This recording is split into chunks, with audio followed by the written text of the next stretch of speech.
January 14th, 1968. Cu Chi Tunnels, South Vietnam.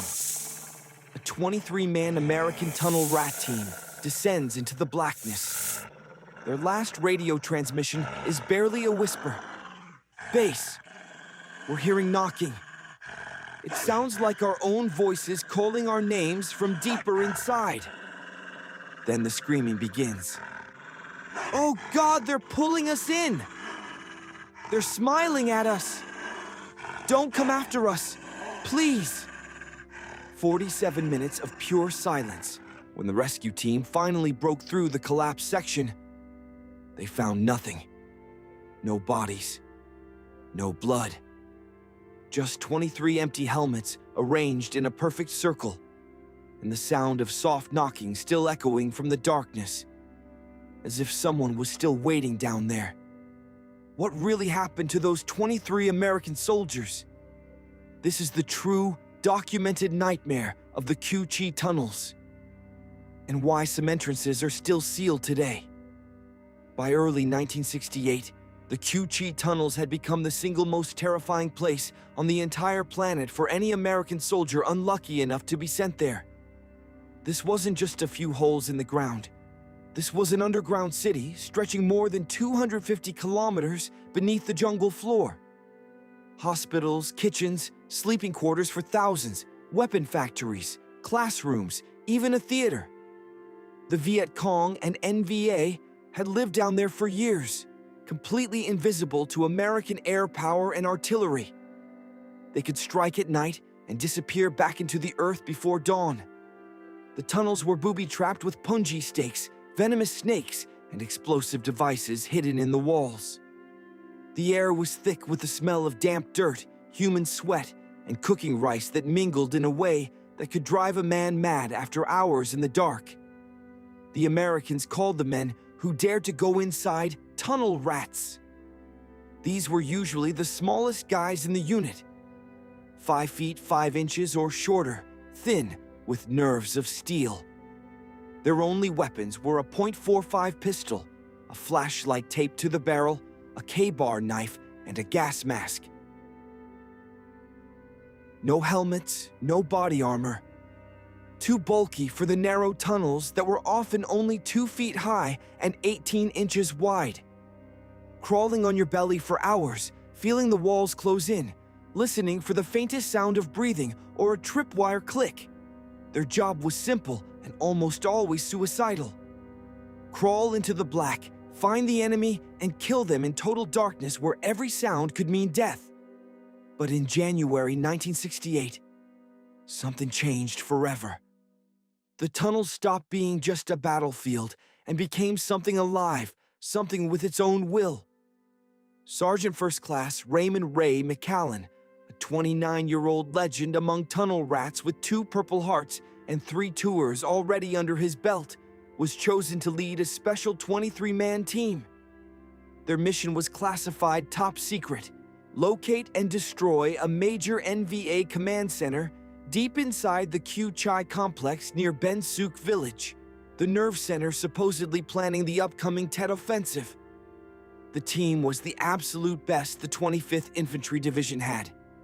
Experienced, battle-hardened, and supposedly unafraid of the dark. Each man had at least 6 months of tunnel experience. They knew the tricks: how to breathe shallow to avoid gas traps, how to feel for wires with your fingertips, how to shoot in total blackness by sound alone. They gathered at the main known entrance at 1:45. The air coming out of the hole smelled like wet earth, smoke, and something else none of them could name.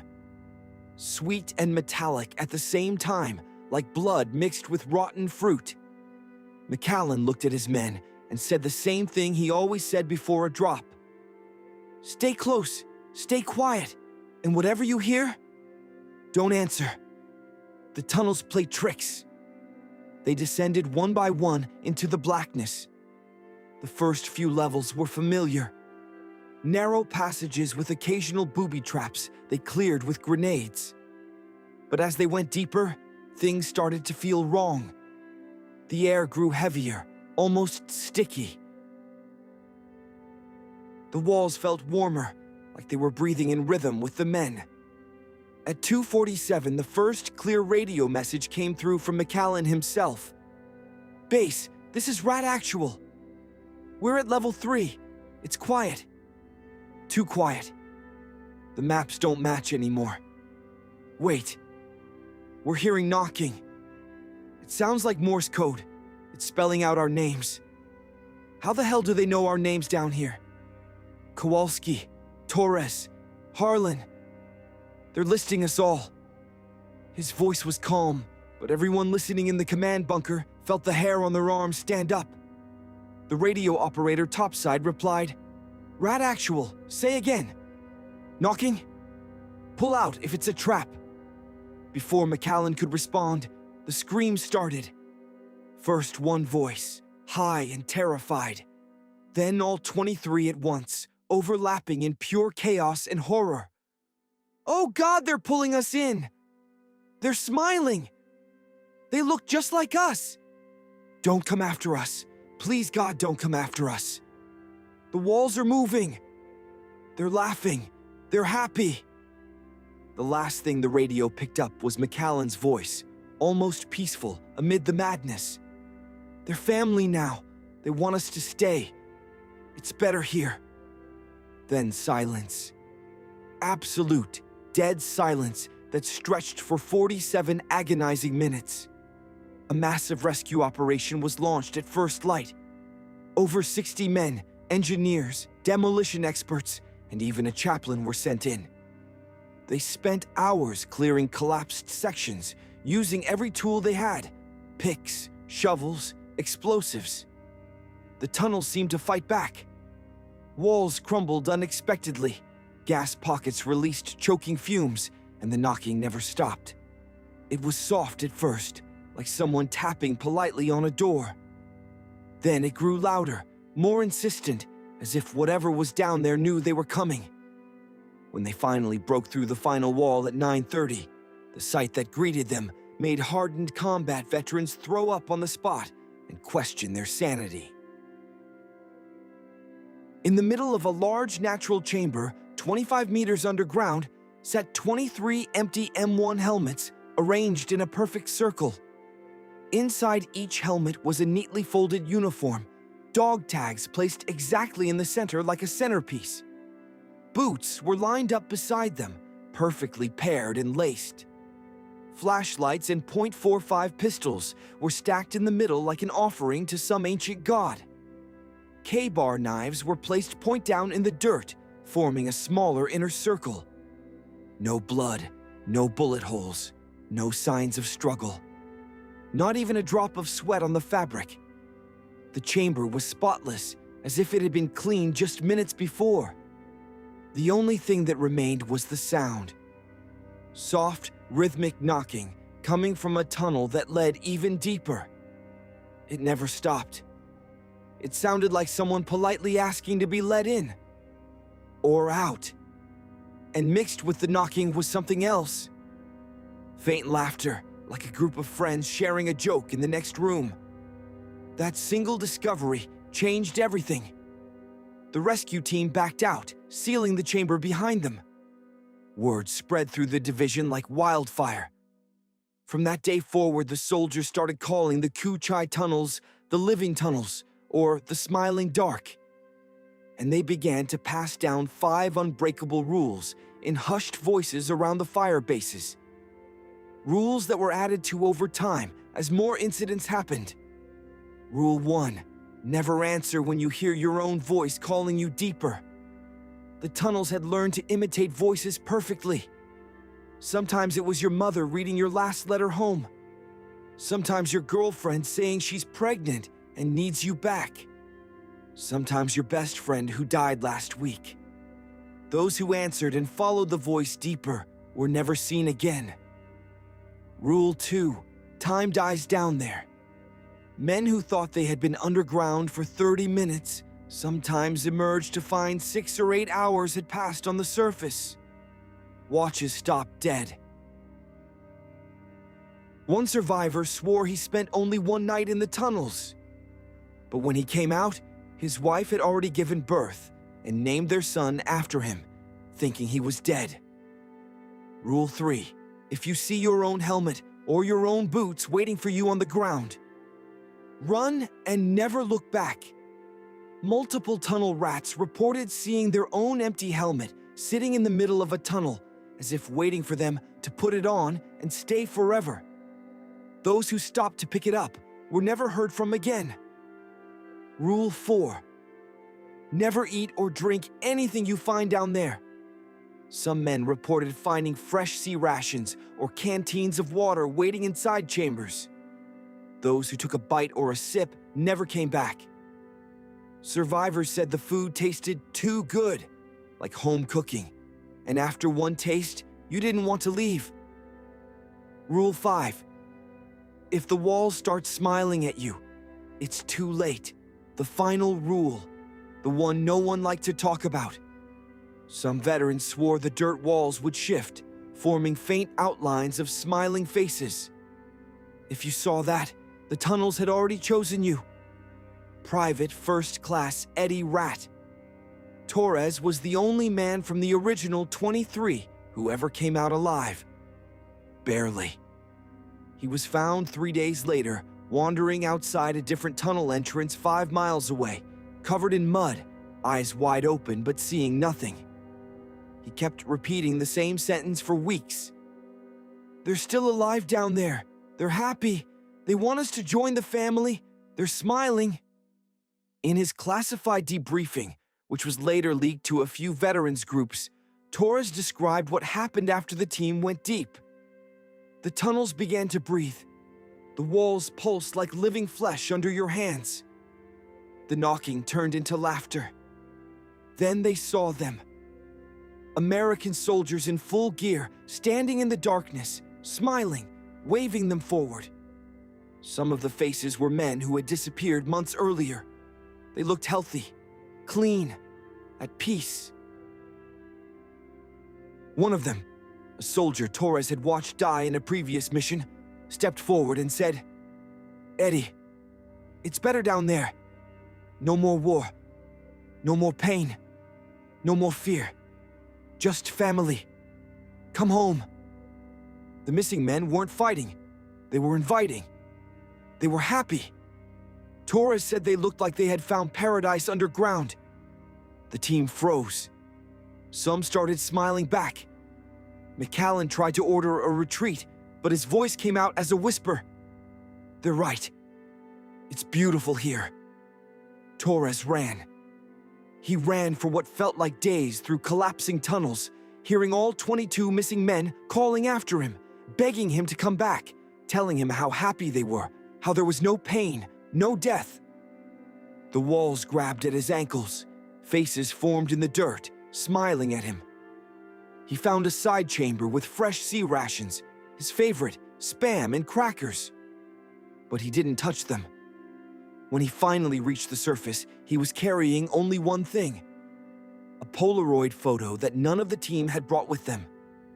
The photo showed all 23 men sitting together in an underground chamber, smiling at the camera, raising their canteens in a toast. The date stamp on the photo was February 17th, 1968, 1 month in the future. The Army immediately classified the entire incident as enemy ambush and tunnel collapse due to friendly fire. All 22 men were listed as killed in action. Their families received the standard letters. But the soldiers who served in Cu Chi knew the truth. Tunnel rat missions were halted for 2 weeks. When they resumed, no one went as deep as level 3 again. Even after the war officially ended in 1975, the tunnels refused to stay quiet.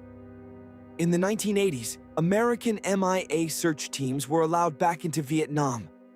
They entered Cu Chi with modern equipment, ground-penetrating radar, listening devices, even robots. In one sealed chamber, they found a wall with fresh carvings, names of the 23 missing men, each followed by a smiling face. The radar showed movement deeper down, but when they drilled, the signal stopped. One team member swore he heard his own name whispered through the drill hole. In the 1990s, when Vietnam opened parts of Cu Chi as a tourist attraction, the guides began reporting strange things. Tourists would suddenly stop and ask, "Who is calling my name?" Children would start crying and point into sealed sections saying, "The American soldiers are waving at me. They look happy." Guides would find empty water bottles arranged in circles overnight. One night in 1997, a guide stayed late and heard the knocking. He followed it to a collapsed section. When he shone his light in, he saw a hand waving from the dirt. An American hand with a wedding ring. By morning, it was gone.